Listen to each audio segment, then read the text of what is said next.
Bonjour à tous et bienvenue dans cette nouvelle vidéo. Aujourd'hui on va parler d'un cas un petit peu particulier, à savoir le cas d'Haribo, qui est un poney particulier. Vous n'êtes pas sans savoir qu'il a été débourré en juillet et depuis, on a pas mal de soucis pour le sceller. Et c'est pour ça que j'ai fait appel à Elise, qui est une saddle fitteuse. Ouais, fitteuse, comme tu veux. Ça se dit fitteuse, saddle fitteuse? Bah, c'est un mot anglais qui est francisé du coup. D'accord, saddle fitter alors. Ouais. Ok, saddle fitter, qui m'a donc aidé, accompagnée depuis plusieurs semaines pour trouver une selle qui serait adaptée à mon poney pour éviter que celle-ci ne passe sur les épaules, comme c'était le cas avec toutes les selles qu'on a essayées.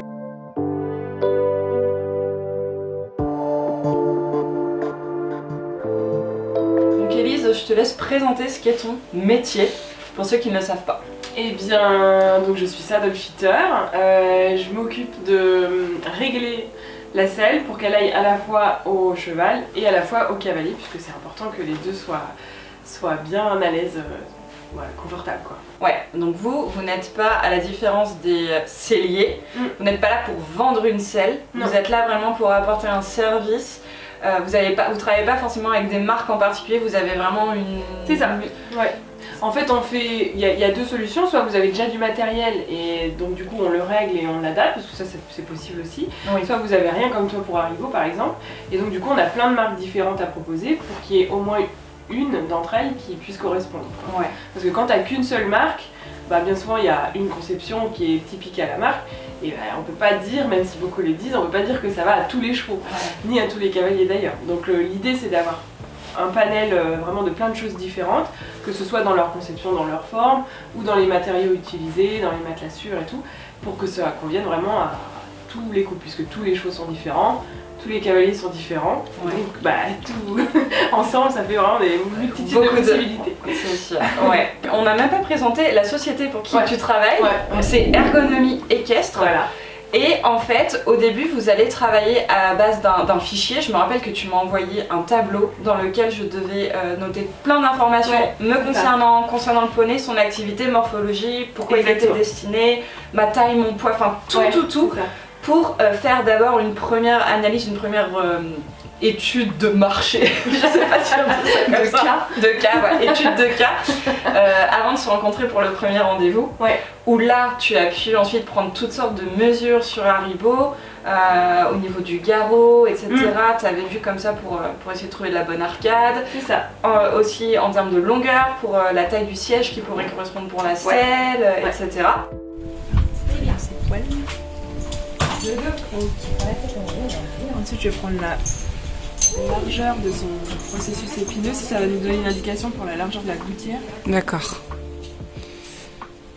Parce qu'évidemment, il ne faut pas que ça vienne toucher. Donc là, en fait, il y a de l'os et il y a des tissus ligamentaires et le muscle. On veut que tout soit sur le muscle parce que sinon, c'est douloureux. D'accord. Il est fait, là, je l'ai palpé un petit peu pour voir s'il y avait des tensions. C'est global, c'est un peu général, parce que je suis pas stérile non plus, mais tu vois, c'est déjà de faire un état de son physique à aujourd'hui. Ouais. Quand le cheval est un peu en croissance, des fois à 6 mois après, tu reprends les mesures et ça a vachement changé. Bah oui. Et ensuite, tu m'as fait essayer plusieurs selles. Donc on est parti sur un modèle de selle. J'ai monté Haribo pour la première fois à ce moment-là. J'ai fait mon baptême d'ailleurs. C'est ça. Parce que j'avais pas de cavalière. J'avais pas un peu forcé le truc. Oui, c'est vrai que j'étais pas trop pour, mais j'avais pas trop le choix. Malheureusement, j'avais pas de cavalière. Et c'est vrai que bah, pour essayer une selle, c'est quand même mieux d'avoir un cavalier dessus quand même qui va apporter du poids. Une mobilité aussi sur la selle. Exactement, Voilà. Comme on a pu le voir, c'était hyper important de voir que le poids du cavalier est hyper important. Tout à fait. Et donc du coup, on est parti sur un modèle de selle que j'ai reçu, que j'ai essayé toute seule. Et j'ai vu qu'il y avait encore quelques petites modifications à faire, je pense, parce que c'était pas totalement... elle était encore un peu trop mobile à mon goût. Du coup, en fait, ce qu'il faut savoir, c'est qu'ils ont un atelier, comme elle le disait tout à l'heure, où ils vont pouvoir faire des modifications sur les selles. Et c'est ce qu'ils ont fait. Ils ont repris la selle du coup que j'avais achetée. Et là, aujourd'hui, elle est revenue pour valider la modification qu'ils ont pu faire dessus. J'ai pu remonter à Haribo, on a pu réessayer. Et là... oh là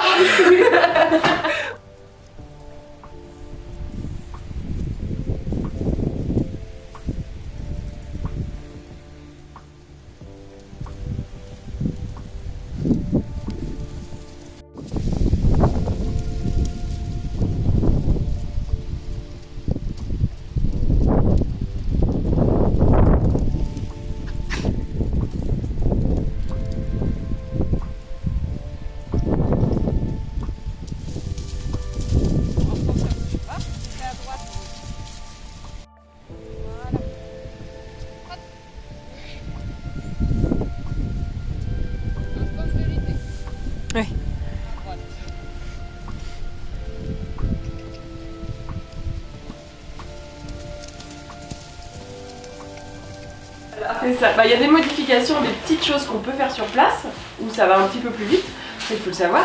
Mais des fois il faut rajouter des choses et ça prend plus de temps et effectivement c'est quand même mieux d'être à l'atelier pour le faire tranquillement et on a du coup une sellière dans le groupe qui fait ça très très bien, la preuve, ça marche. Ça a marché, effectivement. Tu peux nous parler un petit peu plus du coup d'ergonomie équestre, le concept, l'équipe qui est autour de ça, etc. Ouais, alors ergonomie équestre, c'est un réseau qui a été créé par Eugénie Cotreau qui est saddle fitter à la base et qui est un grand nom du saddle fitting en France, qui est une des premières à s'être installée et donc ça fait longtemps qu'elle pratique, elle a beaucoup de connaissances et Eugénie elle a créé une formation professionnelle donc elle nous a toutes formées, toutes celles qui font partie du réseau ont été formées par Eugénie. Mais le principe c'est qu'on vient toutes de milieux différents et d'univers différents, la plupart a même un autre job à côté, par exemple on a une ostéopathe, on a une praticienne en shiatsu.